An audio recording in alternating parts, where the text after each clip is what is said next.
Alright, we are inside of Adobe After Effects. If you open your After Effects for the first time, you will have a screen like what I have in here. But if your screen is different from what I have in here, just go towards the window panel and in Workspace, select Default.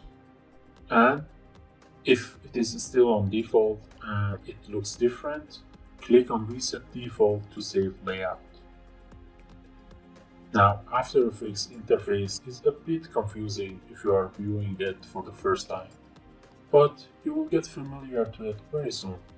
So let's divide this screen into sections and I will explain each section. Well, the first one is your project panel. This is where you store your data. By data, I mean compositions, layers, audio, files, and so on. This is our composition panel, where we see our data. You will understand what I mean in the next video.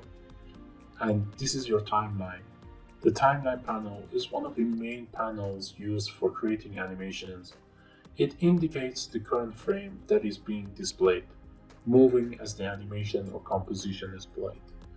These are submenus in After Effects where we'll learn about them as we move forward.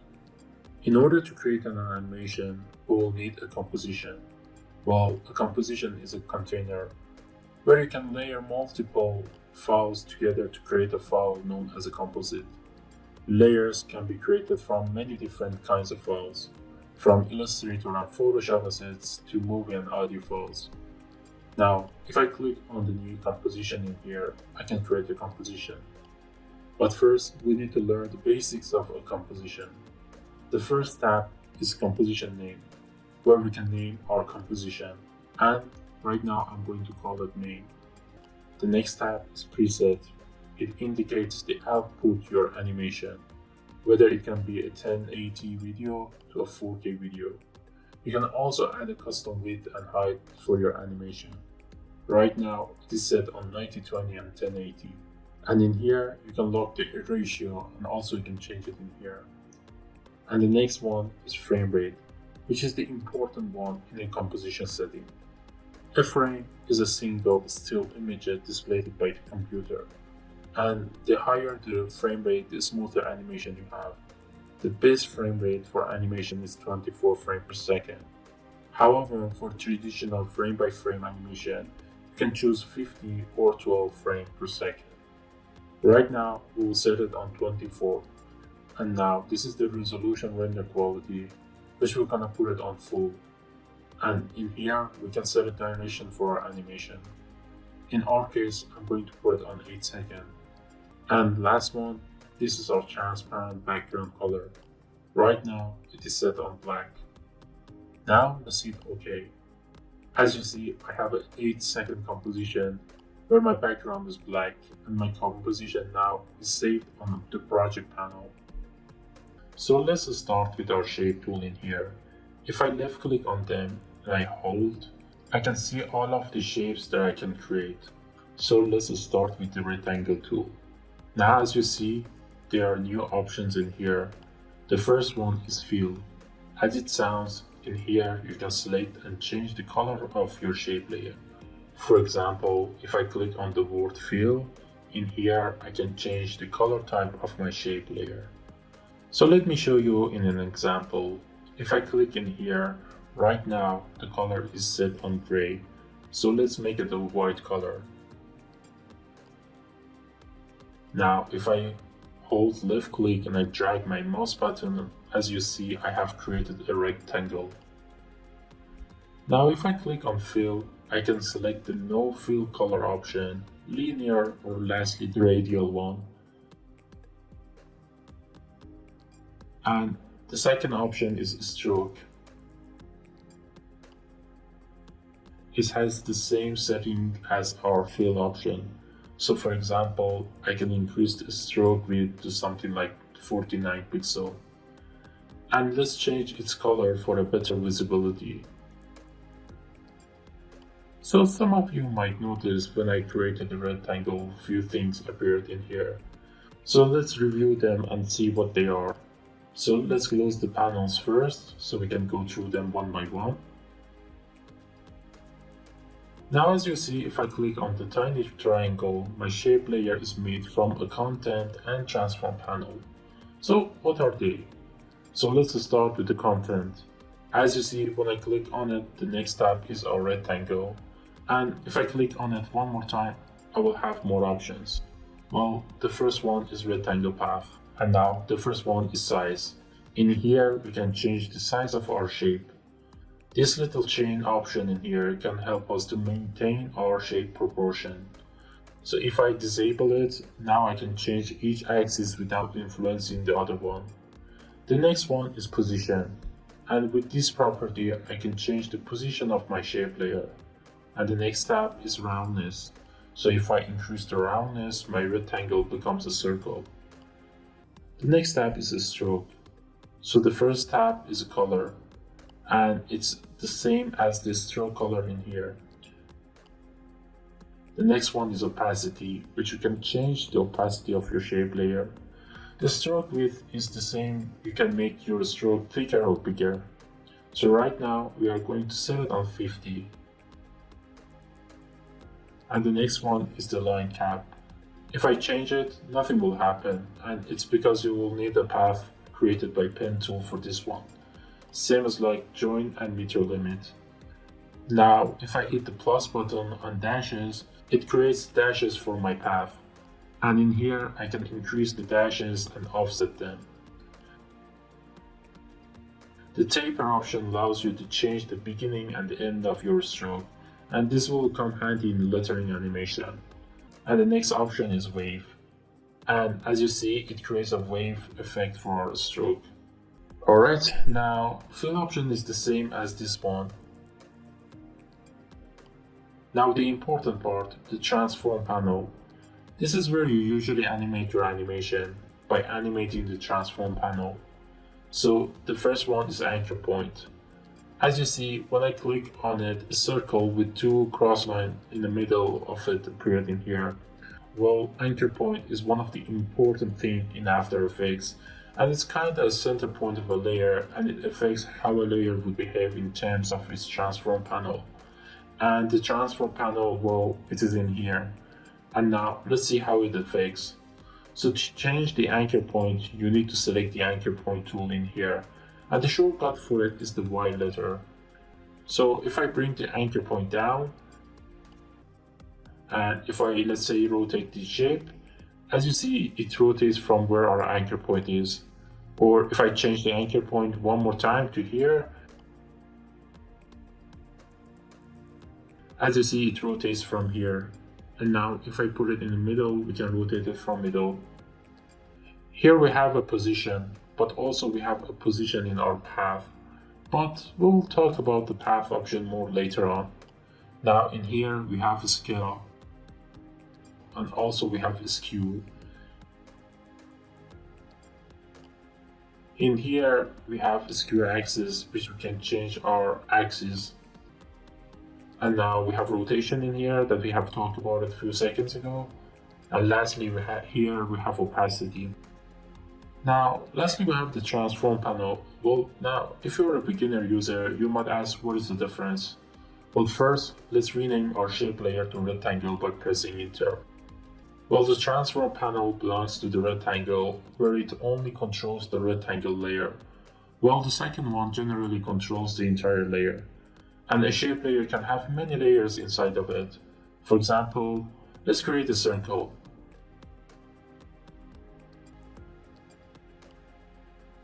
Now, as you see, in our content, we have an ellipse and we have a rectangle.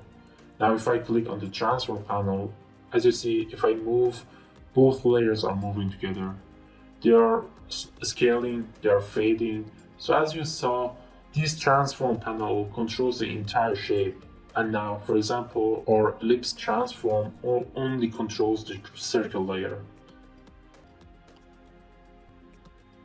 Now, let's delete these layers. First one is if I hold space while I'm creating a shape, I can move my shape. If I hold shift, I can create an equal shape on each side. Now, for the polygon tool, you can add and remove points by using up and down arrow key on your keyboard. Something to mention is that you can change it in polystar path in here as well.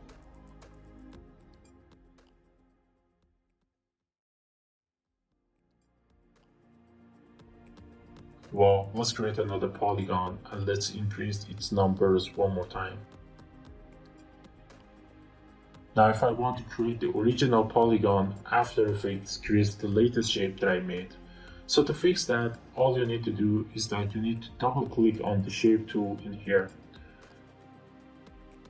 Something to mention is that you can change the roundness of a shape by right and left key on your keyboard. So I can create this flower by just playing with my arrow keys.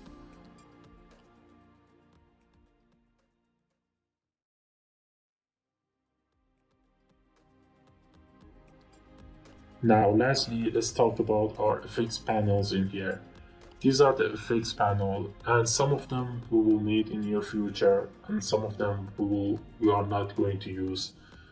The information panel gives us an information for our layer which we don't need, so I'm going to left click and then I'm going to close it. The Align tab, we will use it frequently, and I don't need the Library tab.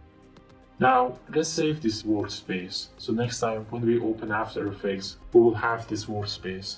So to do that, let's go towards the window panel and in workspace, let's click on Save as a new workspace. So let's create a shape for ourselves. To do so, this time instead of going towards our shape tool, we can try another way. We can right click in empty space in here, and then in new section, we can just click on shape layer. Well, nothing happened except we have an anchor point in here. Well, something happened, but we can see it. The thing is, After Effects created a shape, but we still didn't tell the After Effects what shape and with what color. So let's add them. We can go towards the add menu in here, and then we can add an ellipse. So as you see, we have a blank ellipse in here. And if I scroll with my mouse to scroll, but we still need to add a color into it. So again, in add menu, let's add a fill color for it. Something to mention is that the layer order in After Effects matters a lot. So for example, if I put the fill above the path, now everything changed. So let's rename the shape layer to circle by pressing enter. So right now, if I want to move my shape layer, I can do it because I am on the shape panel, and if I click and drag, I'm going to draw a shape. So to undo my action, I can just press Ctrl+Z. Now to move an object in After Effects, you need to go towards the selection tool, and the shortcut for it is V. So from this point, if I want to select an object, I'm going to press V on my keyboard. Now I can select it and I can move it wherever I want. Now going towards the next tool, it is the hand tool, and by that you can move your canvas. You can also do that by holding a space. So if I go towards my selection tool by pressing V and then I press and hold space, I can do that again. The next one is zoom tool, and the shortcut for it is Z. So you can zoom with the left click, and you can zoom out by holding Alt and then pressing the left click. Something to mention is that you can always adjust your screen in here. I can select fit to 100% or into 1.5%. Right now I'm going to set it on 25%.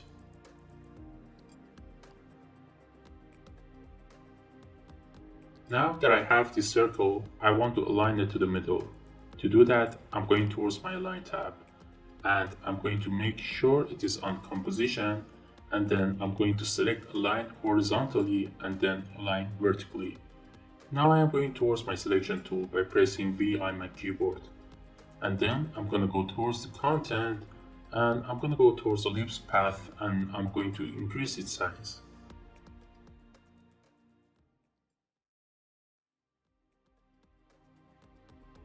And I'm also going to move it in here. Now we can go towards the transform panel. Now notice on the left side of each name there's a stopwatch. Now as you see, if I hover on it, it says toggle ability of property to change over time. So if I click on it, it will create a diamond shape icon, otherwise known as a keyframe.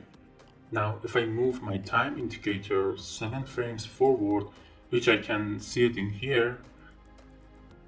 Now, if I move the X value of my position, as you see, my circle moved towards the right. Keep in mind that the movement is based on the anchor point. As you see, right now it's not pretty because the anchor point is set in here. So I am going to delete this keyframe.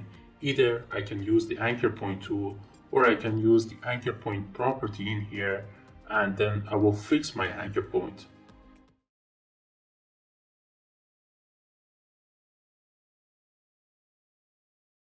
Now this time I'm going to set a keyframe on position, and I'm going to go a few frames forward, and then I'm going to move it in here.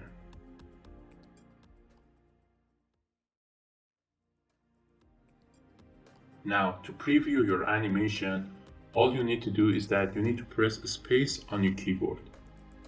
Now as you see, there are a few seconds free space before our animation starts. To fix this issue, we can just go a few frames before our animation starts, and we can press B, or we can just drag this panel towards the left or right. And I can cut the end of it by pressing N. Now it only shows this length. As you see, we have a basic movement, but let's put the keyframes from 2 to 2 seconds and 12 frames.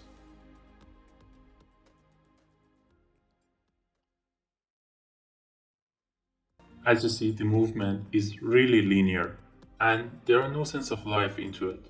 Now, there is one important rule when it comes to animation, and it's 12 principles of animation. As you see, these two diamond keyframes are what we call them linear keyframes. If we go towards the graph editor panel in here, it looks like a complicated thing, but click on this option in here and then select the speed graph. Now it only shows you the speed of an object over time. Right now, as you see, it is a straight line. So one of the important principles in animation is easing. The movements of objects in the real world, such as the human bodies, animals, vehicles, and etc., needs time to accelerate and slow down. For this reason, more frames are down near the beginning and end of an action, creating a slow in and slow out effect in order to achieve more realistic movement. So to achieve a slow in and slow out, just select your keyframes and right click on them. And in Keyframe Assistant, click on Easy Ease. Now as you see, our circle starts to gain speed slowly and then becomes fast at the end. As you see, it looks much better compared to what it was before.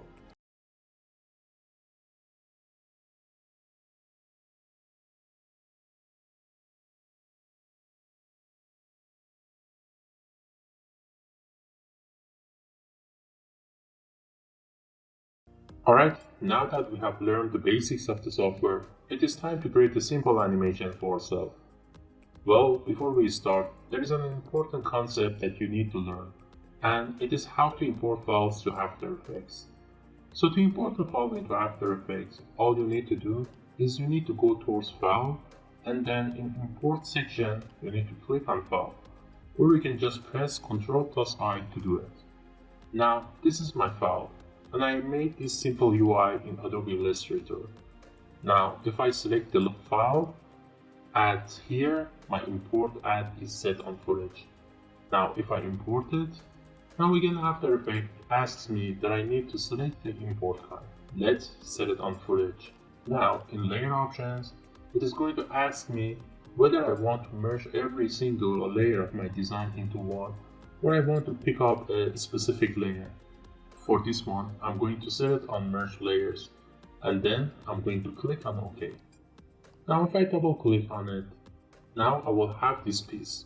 But when I designed this UI, I have put everything in a separate layer. So let's go towards Illustrator to see it. Now as you see, on my right side where my layers are, I have everything on their own layer. And as we have talked about it before, each layer has its own transform panel. So I need to import my files in the right way. Okay, back to After Effects, I'm going to delete this layer and then I'm going to press Ctrl plus I. Now this time I'm going to set the import kind on composition, and this time After Effects created a composition from our layer and it brought back every layer as its separate layer into it. Notice that you can also create a composition from a layer by just simply dragging the layer into a composition icon in here. As you see, After Effects created a composition from our layer. Now, one more thing to mention is that, for example, if I import this file one more time and I set the import kind on footage, I still can change it by changing the import kind to composition. But make sure when you are importing it, set the footage dimension into a layer size, not the document size. Now, as you see, I have the composition, and if I double click on my comp, I have the layers in here. We are still going to create this interface inside of After Effects because we will need to learn a few more things as we design the piece in here. Alright, now let's start with designing the background. So the first thing I'm going to do is that I'm going to click on New Composition in here, and then I'm going to call it Main. Now I'm going to set the width on 1080 and the height on 9020. So let's leave the frame rate on 24 frames per second. And let's change the duration from 8 seconds to 10 seconds. And now let's hit OK. Now let's press Ctrl plus I to import our file. And now I'm going to import it as a composition. Now I'm going to create a new folder in here, and then I'm going to call it Illustrator Layers.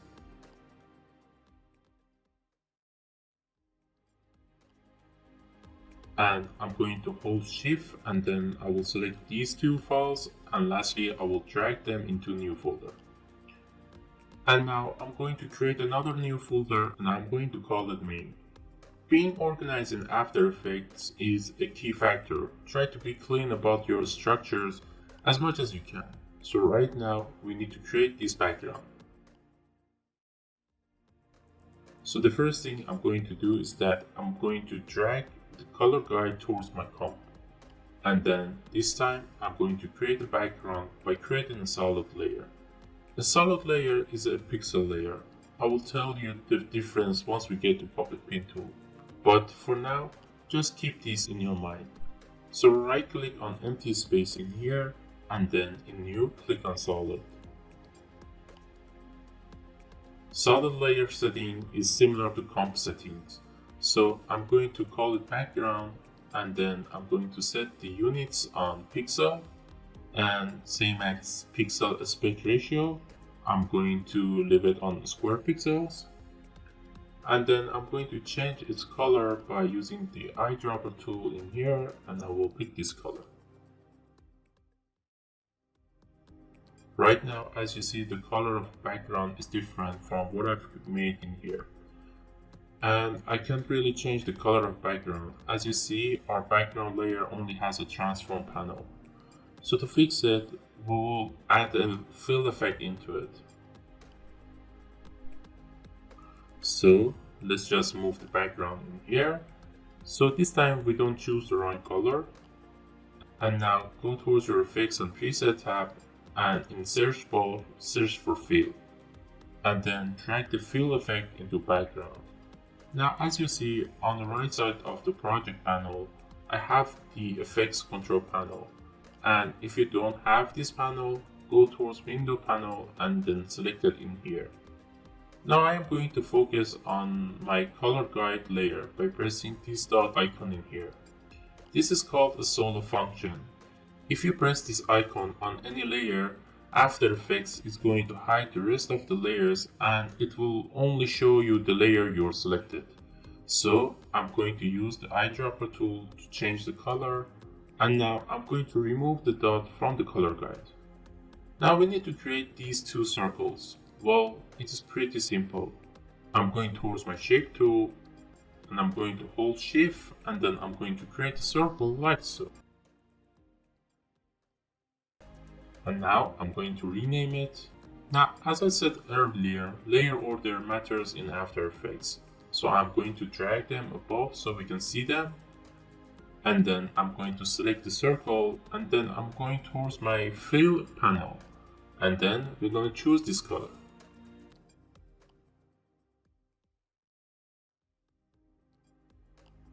So let's see if we choose the right color.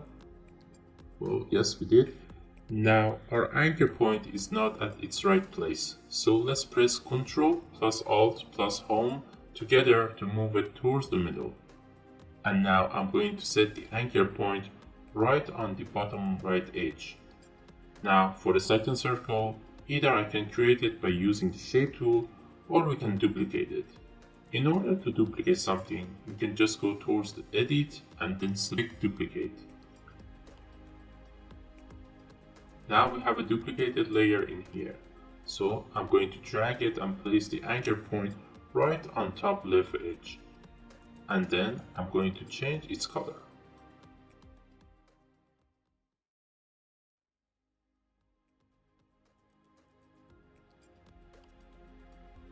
Now it is time to save our project. To do it, go towards File and you need to click on Save. Masks in After Effects allow you to determine the visibility of a specific parts of a layer.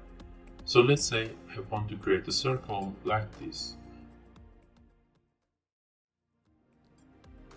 And I want half of the circle. Well, working with masks are pretty simple in After Effects. If you are working with the shape layer, if you select your shape layer, you will have two options in here. The first one will create a shape for you. However, the next one will create a mask for you. So if I go towards my canvas, as you see, if I select the mask tool, my mouse cursor changes into a square with a circle in the middle of it. While when you are creating a shape, your mouse cursor changes into a star. So select the shape and let's hide half of it. Now, as you see, I have a mask in here. Note that there is no limit in creating the masks, but in here, in mask 1, we have few options that I want to talk about there. The first one is mask mode. These are just basically modes from Photoshop. You can change them from add to subtract and so on. The next one is inverted option, which is going to invert your mask. The next one is mask path. Well, you can simply change your path and animate it with this option.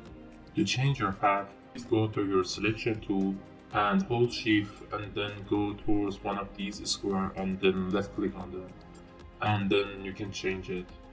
While the next option helps you to feather your mask. The next one is the opacity, and the last one you can expand your mask. Alright, so right now let's create our avatar background. Either we can do it by creating a solid layer and masking it, or there is a better way which we are going to do it. I really want to redesign this piece close to original design.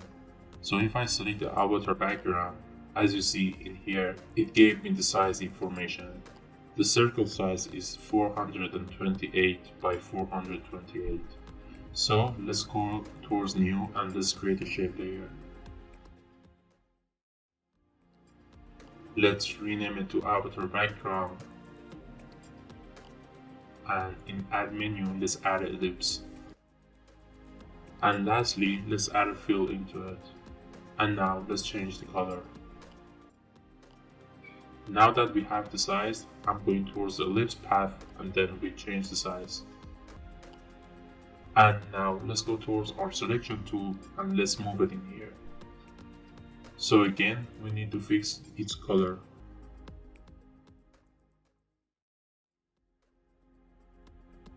Okay, now that we made our avatar background, we need to organize our layers a bit. I usually organize my layers by color labeling them. For example, I'm going to select my background layers. And then in here, by clicking on this square in here, I'm going to change its color to dark green. And then I'm going to give my avatar background this color. And this trick becomes handy when you are working with many layers. So I can click on one color and then select every green color in the layer panel.